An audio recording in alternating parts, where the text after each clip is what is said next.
Hey guys, it's Rob, and thanks for tuning in. I really hope that didn't get cut off because I think I might have started a little early, so we'll kind of see how that goes. I hope you've all had a good week. I had a pretty good day today. I went to the water slides. I'm not wearing my bracelet anymore, but water slides is always a long day. It's been beautiful here. For those of you who no Celsius. It's like it was like 22 or 23 today. Maybe even got up to 24 or 5. That's got to be what, the 80s Fahrenheit?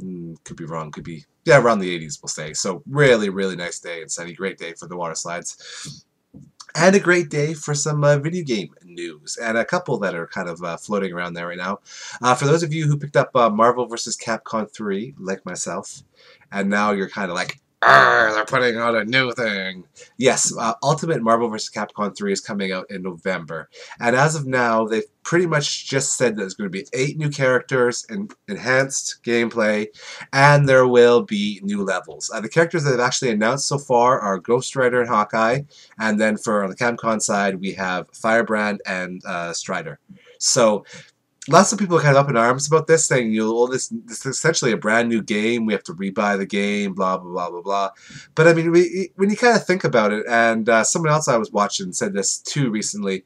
If each one of these people are going for like $4 or $5 a pop on downloadable content, that's pretty much like buying a new game anyways. I don't know if I will myself buy a new game. I might wait and see kind of exactly what the new gameplay is like. Maybe see what all the new characters are and see if it's even worth it. I mean, personally, I don't think I will, but we'll see what happens. Now, I haven't heard yet whether they're actually going to release them as DC or not, but if they do release them as DC, maybe you can just pick up the 1 or 2 characters that you like and think are cool.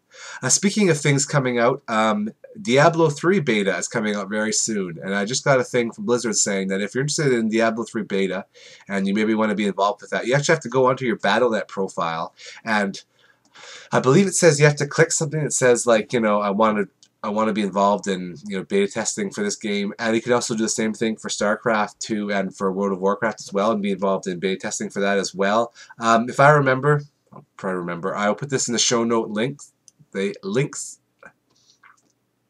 I'll put it in the links.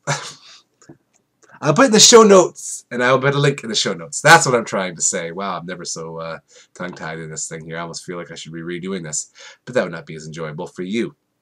Yeah, so definitely check that out. Diablo 3 should be pretty sweet, and once again, I'm sure Blizzard will hit it out of the park like they've done with pretty much everything else they have ever endeavored to do. All right, well, continuing on with the series that I've been doing this summer, I am now on to my number 3 favorite superhero. And for a lot of people, this particular person is probably number 1. I will preface it by saying that Wizard Magazine put this particular superhero as number 1, so if you know who that is, you know exactly who I am talking about. And I'm talking about Wolverine. Wolverine is my number 3 favorite superhero. Now, besides Blizzard, let's say Blizzard now, Wizard being putting it as number 1.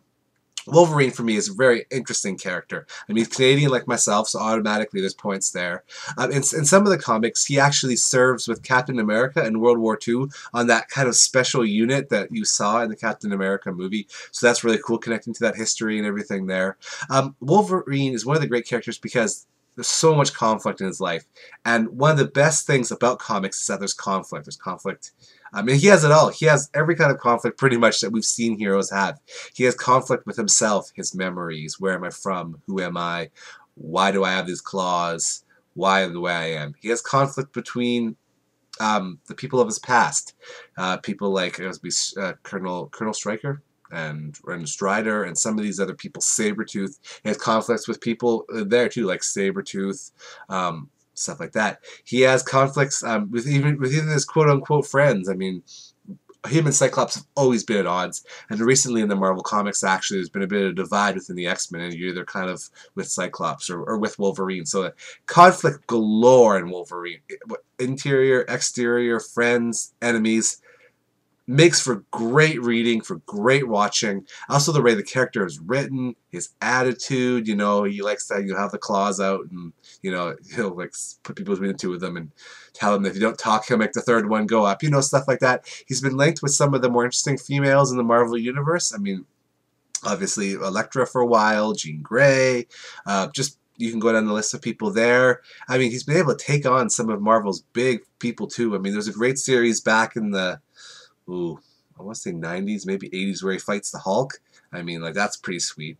His powers have adapted and changed over time. I think when he was first created, his healing factor was kind of, he would heal faster. Now he seems to have this instant healing, and, you know, and the adamantium claws, and just the ability to be indestructible. But also tie that in with his mutant powers of almost like sensing and being like an animal who's able to prey and to track and that sort of thing makes Wolverine particularly fascinating.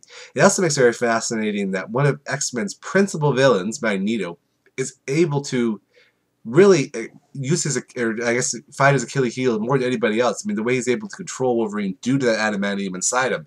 And I believe it was Wolverine 300, and again, around the mid-90s, where he actually gets the adamantium pulled out of him. And we see a Wolverine that's much more monster-looking, much more crazy. So all those things make Wolverine my number 3 character. And my alarm clock is going off right now, which it does every once in a while. So you're going to hear Stephen Fry soon. Check out the Stephen Fry interview I put on the blog as well. And I will answer the question of the week next time. So stay with